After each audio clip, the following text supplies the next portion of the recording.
नमस्कार, भोरे भोर के इस एपिसोड में आपका बहुत बहुत अभिनंदन करते हैं, स्वागत करते हैं। और आप जानते हैं कि भोरे भोर में जब भी हम आते हैं तो कुछ ऐसी खबरें लेकर के आते हैं जिन खबरों को कहीं ना कहीं आप मीडिया के किसी भी एंगल से देखने में शायद आपसे चूक हो जाती है या फिर आप वहाँ पहुँच नहीं पाते हैं। और इसका सबसे बड़ा जो कारण है वो ये है कि वो खबरें आपके बगल में तो होती हैं, पर ऐसा होता है कि आप उस एंगल पे सोच नहीं पाते, या सोचते भी हैं तो बोल नहीं पाते हैं। अब इन सारी बातों को लेकर के जो चीज़ें सामने आई हैं, उन चीज़ों में एक चीज़ तो नज़र आ रहा है कि नीतीश कुमार जी लगातार अपने लिए एक अलग कुशन खोज रहे थे, लेकिन ये कुशन खोजते खोजते अचानक से उन्होंने दिशा बदल ली। एक तरफ जहां भारतीय जनता पार्टी लगातार नीतीश कुमार से वो सारी बातें कर रही थी जिन बातों को लेकर के कहीं ना कहीं नीतीश कुमार जी थोड़ा सा परेशान नजर आ रहे थे, लेकिन इस परेशानी को दूर करने के लिए उन्होंने जिस तरह का उपाय अपनाया उससे और बातें बिगड़ती चली गई। आपको पता है कि 2020 के चुनाव परिणाम के बाद नीतीश कुमार जी ने अपने लिए जो रास्ता खोजा था वो थोड़ा कठिन जरूर था, लेकिन भारतीय जनता पार्टी को ये रास नहीं आया। भारतीय जनता पार्टी ने जब भी नीतीश कुमार अपना कुनबा बड़ा करने का या फिर अपने आप को फिर से मजबूत करने का प्रयास करते हैं तो भारतीय जनता पार्टी के कान खड़े हो जाते हैं। कान तो हालांकि उनके विरोधियों के भी खड़े हो जाते हैं कि अब नीतीश कुमार का क्या रिएक्शन होगा, अब अगला कदम क्या उठाएंगे। इन सारी बातों को लेकर के जिस तरह की बातें सामने चल रही हैं उससे साफ नजर आ रहा है कि आने वाला वर्तमान जो है वो भविष्य के बिहार का एक अलग नज़ारा पेश करेगा। आपको बता दें कि नीतीश कुमार ने जैसे ही 2020 के चुनाव परिणाम के बाद अपनी असंतुष्टि जाहिर की, कहा कि ये परिणाम की मुझे अपेक्षा नहीं थी, और वहीं उन्होंने कहा कि कौन दोस्त कौन दुश्मन था, किसने छल कर दिया पता ही नहीं चला। अब इन सारी स्थिति के बाद एक बात तो सामने नजर आई कि इन सारी बातों के पीछे जो सामने बात थी वो ये थी कि नीतीश कुमार जी ने लवकुश समीकरण को साधा, और लवकुश समीकरण साधते हुए नीतीश कुमार जी ने अपने जो हार थी उसे जीत में बदलने के लिए और आगे अपने लिए एक रास्ता बनाने का प्रयास किया था। इन सारी बातों को लेकर के जब सामने बातें आई तो भारतीय जनता पार्टी के कान खड़े हो गए। कान तो लालू प्रसाद के भी खड़े हो गए, लेकिन लालू प्रसाद और उनके बीच में एक ऐसा संबंध का रास्ता नजर आ रहा था जो भारतीय जनता पार्टी से अलग था। नीतीश कुमार के नजदीक आने का प्रयास कहीं ना कहीं लालू प्रसाद करना शुरू कर चुके थे। तीसरे मोर्चे की कवायद शुरू हो गई थी। इधर नीतीश कुमार भी अपना कुनबा बढ़ाने लगे थे। ऐसा लगा था कि नीतीश कुमार और लालू प्रसाद एक बार फिर से साथ आ जाएंगे और बिहार में जो 2015 का इतिहास था उसे दोहराया जाएगा। यानी कि 2015 में जो लालू प्रसाद और नीतीश कुमार एक साथ चुनाव लड़े थे, लेकिन सत्ता लंबी नहीं टिक पाई और 2 साल के अंदर ही नीतीश कुमार फिर से एनडीए में चले गए। इस बार उसका उल्टा होने वाला है। नीतीश कुमार जी ने जो सीटें हासिल की हैं वो लगभग 2015 में जितनी भारतीय जनता पार्टी ने हासिल की थी उससे थोड़ी कम है। तो क्या नीतीश कुमार जी भारतीय जनता पार्टी का साथ छोड़कर इस बार आरजेडी की तरफ शिफ्ट करेंगे? इन बातों का पूरा चर्चा होने लगा था और कहा जाने लगा था कि नीतीश कुमार जी अब केंद्र में कहीं ना कहीं, आपने सुना होगा कि जिस तरह से भारत लाइव लगातार खबरों पर नज़र बनाए हुए है, उसी आधार पर हमने बताया था कि नीतीश कुमार जी को सपना आने लगा है कि वो राष्ट्रपति भवन में खड़े हैं और वो शपथ ले रहे हैं प्रधानमंत्री का। लेकिन ये बातें सपने में थी, इसके लिए प्रयास जो करने थे उस प्रयास में कहीं ना कहीं अब नीतीश कुमार जी ने एंगल चेंज कर दिया है। वर्तमान परिस्थिति में नीतीश कुमार जी बिहार की सत्ता पर बने रहना चाहते हैं और तब तक बने रहना चाहते हैं जब तक भारतीय जनता पार्टी उनसे बड़ा कोई खेल न कर दे, क्योंकि नीतीश कुमार जी अपने से इस बार अलग नहीं होना चाहते हैं। इस बार दोष भारतीय जनता पार्टी पर लगाना चाहते हैं। इसी बीच में जो लालू प्रसाद का प्रस्ताव था, या जो लालू प्रसाद बार बार ये बात कह रहे थे कि मेरे दिल में बसते हैं नीतीश कुमार, उन बातों को लेकर के उन्होंने मुस्कुराते हुए जो टाला था उसने बहुत कुछ कहा था। हालांकि नीतीश कुमार अभी भी चाहते होंगे, जैसा कि हम अपेक्षा कर रहे हैं, हम जो सोच रहे हैं उसके अनुसार आपको बता रहे हैं, लेकिन नीतीश कुमार जी के इर्द गिर्द जो लोग हैं वो नहीं चाह रहे हैं कि फिर पुरानी बातों को दोहराया जाए और जिससे संबंधों में खटास आए। आपको बता दें कि जब 2015 में लालू प्रसाद और नीतीश कुमार एक साथ आकर के चुनाव लड़े तो कई लोगों को तकलीफें हुई थी, जिसमें एक ललन सिंह भी थे।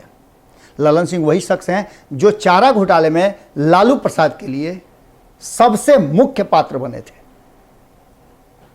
अब ऐसी स्थिति में आप समझ सकते हैं कि लालू प्रसाद कैसे माफ कर सकते हैं ललन सिंह को। इन सारी बातों को लेकर के जब चीजें आगे बढ़ी तो आपने देखा कि किस तरह से सरकार बनी, तब भी ललन सिंह गायब थे। ललन सिंह बहुत झेपने लगे थे। नीतीश कुमार से उन्हें मिलने के लिए भी रात का वक्त तय करना पड़ता था, क्योंकि दिन के उजाले में अगर मिलेंगे तो लालू प्रसाद को बुरा न लग जाए। ऐसी बहुत सारी बातें हुई जिनको लेकर के ललन सिंह असहज थे। आज वर्तमान परिस्थिति में नीतीश कुमार और फिर से एक बार लालू प्रसाद के बढ़ते कदम को बीच में ललन सिंह ने रोक दिया है। एक बैरियर के रूप में सामने आ गए हैं और वो लगातार हमला करने लगे हैं। लालू प्रसाद के पुराने चीज़ों को दिखाना शुरू कर दिए हैं। लालू प्रसाद के 15 साल के शासन का फिर से जिक्र शुरू हो गया है और फिर से ये बातें तय करने लगे हैं ललन सिंह, चूंकि पार्टी के अध्यक्ष हैं और पार्टी का कमान उनके पास है, वो ये तय करने लगे हैं कि आज के जो युवा हैं जिन्होंने नहीं देखा है 15 साल का लालू राबड़ी का शासन, उन्हें वो बताना जरूरी है। इस काम में उनकी मदद मुख्य प्रवक्ता जो हैं नीरज कुमार वो कर रहे हैं। उनकी पूरी टीम इसमें लग गई है और अब एक नए धारे पर, नए एंगल पे नीतीश कुमार की राजनीति आगे बढ़ने लगी है। हालांकि आपको हमने बताया था खबरों के माध्यम से कि किस तरह से भारतीय जनता पार्टी और खास करके लालू प्रसाद की पार्टी आरजेडी दोनों आपस में द्वंद्व करके चाहती है कि नीतीश कुमार को किनारे करके आमने सामने की लड़ाई हम अपने से लड़ें। हमने खबरों के माध्यम से ये भी आपको बताया था। लेकिन वर्तमान परिस्थिति में जिस तरह से दिल्ली में मीटिंग का दौर जारी है और बिहार आने के बाद ललन सिंह ने जिस तरह का प्रदर्शन किया था, उनके स्वागत के लिए जिस तरह से तैयारियां की गई थी, वो साफ बताता है कि अब ललन सिंह या तो भारतीय जनता पार्टी के साथ तब तक रहेंगे जब तक कि संबंध चलता रहे किसी तरह से घींच-घाच के, या फिर चुनाव की तरफ जाएंगे, क्योंकि उसकी तैयारियां जबरदस्त हो रही हैं। लौकुश का समीकरण साधते साधते अचानक से नीतीश कुमार का सवर्णों के प्रति और सवर्णों की तरफ फिर एंगल बदल देना इस बात की तरफ इशारा कर रहा है कि कहीं ना कहीं नीतीश कुमार ने तय कर लिया है कि अब वो किसी के साथ नहीं जाएंगे, बल्कि अपने दम पर एक बार अपने आप को प्रमाणित करेंगे। उनके पास पूरा मौका होगा कि वो चुनाव के बाद फिर से समझौता कर सकें और फिर से वो पद जो नीतीश कुमार के पास है वर्तमान स्थिति में, वो उनके पास ही रहे। वो फैसला करें कि बिहार का मुख्यमंत्री कौन होगा। पिछले 15-16 सालों से आप देख रहे होंगे कि नीतीश कुमार किस तरह से बिहार की सत्ता पर काबिज है, और नीतीश कुमार तब तक इस सत्ता पर काबिज रहना चाहते हैं जब तक कि अगली कोई कुर्सी उनके लिए सुरक्षित नहीं हो जाती है। आप मेरी बात समझ रहे होंगे। नीतीश कुमार राजनीतिक रूप से जितना अपने आप को तपा चुके हैं, और कोई भी, आप जानते हैं, कोई भी तपस्वी जब तपस्या करता है तो बदले में उसकी इच्छा होती है कि उसे वर मिले। वो वर कौन देगा, इसकी तैयारी दिल्ली में भी हो रही है, बिहार में भी शुरू हो गई है, और अगर जरूरत महसूस हुई तो नीतीश कुमार बाईपास कर सकते हैं ललन सिंह को, लेकिन तब कर सकते हैं जब नीतीश कुमार को ये 100% भरोसा हो जाए कि अगला जो समझौता होगा उस समझौते में नीतीश कुमार को सबसे अलग से व्यवहार मिलेगा, बात मिलेगा और उनकी बात मानी जाएगी। 2020 के चुनाव के पहले भी नीतीश कुमार ने भारतीय जनता पार्टी से ये कबूल करवा लिया था। जिस तरह से आपने देखा होगा कि शादी में कबूल किया जाता है, मंत्र पढ़ते हैं पंडित तो 7 वचन निभाया जाता है, उसके बाद शादी की प्रक्रिया पूरी होती है, बिना उसके कोई शादी की प्रक्रिया पूरी नहीं होती है। उसी तरह का नीतीश कुमार भी पहले हल्दी गुर्दी बुलवा लेते हैं, जैसे उन्होंने 2015 में लालू प्रसाद से कहवा दिया था कि किसी भी परिस्थिति में मुख्यमंत्री तो नीतीश ही होंगे। 2020 में भी उन्होंने भारतीय जनता पार्टी से ये बात कहवा ली थी कि मुख्यमंत्री तो नीतीश कुमार ही होंगे, और तब जाकर के सीट शेयरिंग तय हुआ था और चुनाव की तैयारियां हुई थी। अब एक बार फिर से नीतीश कुमार यदि प्रधानमंत्री की कुर्सी की तरफ जाना चाहते हैं तो वो ये तय करना चाहते हैं कि वो प्रधानमंत्री की कुर्सी पर बैठ पाएं। शपथ लेने के पहले वो रिजाइन करेंगे। इतना आप समझ लीजिएगा कि बिहार की कुर्सी नहीं छोड़ सकेंगे, और ऐसी स्थिति में लालू प्रसाद हो, तेजस्वी यादव हो, वो इतना ज़्यादा तो ग्रीवांसेस देने के लिए तैयार नहीं है नीतीश कुमार को। नीतीश कुमार को अगर लालू प्रसाद के पास आना है तो उसके लिए आप समझ ही रहे हैं कि क्या होगा। उधर ललन सिंह अब नए दौर की राजनीति करना शुरू कर चुके हैं और कहीं ना कहीं उनकी राजनीति में न तो भारतीय जनता पार्टी उनके नज़दीक है और न ही लालू प्रसाद, यानी कि रास्ता चुनाव की तरफ जा रहा है। ऐसी भी संभावना व्यक्त की जा रही है कि कहीं ऐसा ना हो कि 2022 में जब उत्तर प्रदेश के चुनाव हो तो साथ साथ बिहार के भी चुनाव हो।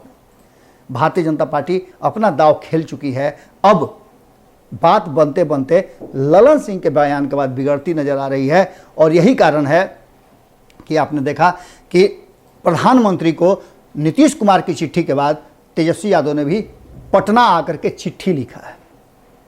इसका मतलब आप समझ रहे हैं कि कहीं ना कहीं बनते बनते बात बिगड़ गई है और लालू नीतीश का साथ आना अब असंभव जैसा लगता है। हालांकि सियासत में ये कहना बड़ा ही मुश्किल है कि असंभव जैसा कोई शब्द होता नहीं है। जब नीतीश कुमार मिट्टी में मिलने की बात कह के भारतीय जनता पार्टी के साथ जा सकते हैं, जंगल राज कहने के बाद नीतीश कुमार के साथ सत्ता में आ सकते हैं, तो कुछ भी संभव है।